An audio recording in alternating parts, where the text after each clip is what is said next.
સુરતમાં જાહેરમાં હત્યાનો બનાવ સામે આવ્યો છે, જેમાં 3 મિત્રો વચ્ચે બોલાચાલી થાય છે અને 2 મિત્રો મળીને એક મિત્રની હત્યા કરી નાખે છે। ખૂબ ઘોર કળિયુગ આ સમય આવી ચૂક્યો છે। હવે આ સમયમાં કોના પર વિશ્વાસ મૂકવો એ પણ મોટો સવાલ ઉઠ્યો છે। ત્યારે આજે હત્યાના બનાવથી પોલીસ દોડતી થઈ છે। આ મામલે 2 જેટલા આરોપીઓ સામે હત્યા અંગેનો ગુનો પણ નોંધાયો છે। ત્યારે કેવી રીતે આખી ઘટના બની હતી વિગતે વાત કરીએ। નમસ્કાર દર્શક મિત્રો, સ્કાયનેટ મીડિયામાં આપનું સ્વાગત છે। હું છું ફૈઝાન। સુરતમાં અવારનવાર હત્યાના બનાવ સામે આવતા હોય છે। અસામાજિક તત્વો, ગુંડા તત્વો બેફામપણે હથિયારોનો ઉપયોગ કરીને લોકોને સામાન્ય બાબતોમાં હેરાન કરતા હોય છે, તેમના હત્યા સુધીની ઘટનાને અંજામ આપી દેતા હોય છે। ત્યારે સુરતના લિંબાયત વિસ્તારના આસ્તિક નગર ખાતે 3 મિત્રો જઈ રહ્યા હતા, જેમાંથી 3 મિત્રમાં 2 મિત્રોની એક મિત્ર સાથે બોલાચાલી થાય છે। જોતજોતામાં મામલો બિચકી જાય છે અને આ ઘટનામાં જે 2 આરોપી મિત્ર છે તે ઉશ્કેરાઈ જાય છે અને તેમના પાસે રહેલી છરી વડે અરુણ નામનો જે મિત્ર છે તેના ઉપર હુમલો કરી દે છે।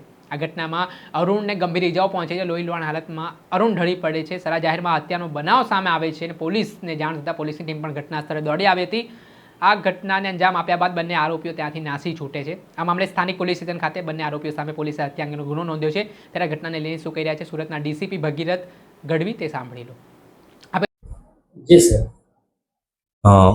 સુરત શહેરના લિંબાયત પોલીસ સ્ટેશન વિસ્તારમાં આજે બપોરના સાંજના સમયમાં 5 વાગ્યાની આસપાસ એક હત્યાનો બનાવ બન્યો હતો।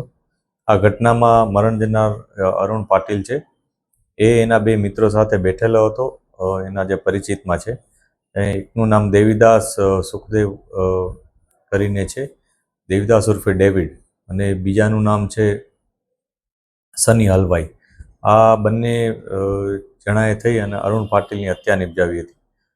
કોઈ અગમ્ય કારણસર બંને વચ્ચે કોઈ ઝઘડો થયા હોવાનું જાણવા મળ્યું છે અને એ બાબતની પોલીસ અત્યારે તપાસ કરી રહી છે। જે આરોપીઓ છે એને અમે આઈડેન્ટિફાઈ કરી અને એ લોકોને હસ્તગત કરવાની કાર્યવાહી અત્યારે ચાલુ છે અને જે ભોગ બનનાર છે એનું પોસ્ટમોર્ટમનું કરાવડાવી કામગીરી અને બાદમાં અમે આગળની કાર્યવાહી કરીશું। મરણ જનાર છે એનું નામ અરુણ પાટીલ છે। એ એના બંને જે પરિચિત વ્યક્તિઓ છે એની સાથે બેઠેલા હતા અને અચાનક બંને વચ્ચે ત્રણેય વચ્ચે મતલબ ઝઘડો થયો।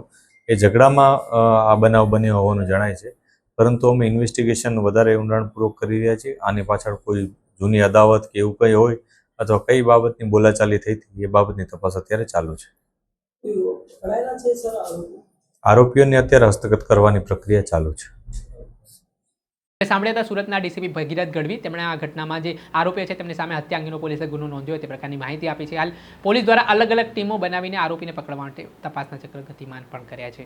દર્શક મિત્રો, આવા જ નવા વિડીયો સાથે આપણે માહિતગાર કરતા રહીશું, એટલે સ્કાયનેટ મીડિયા જોતા રહો।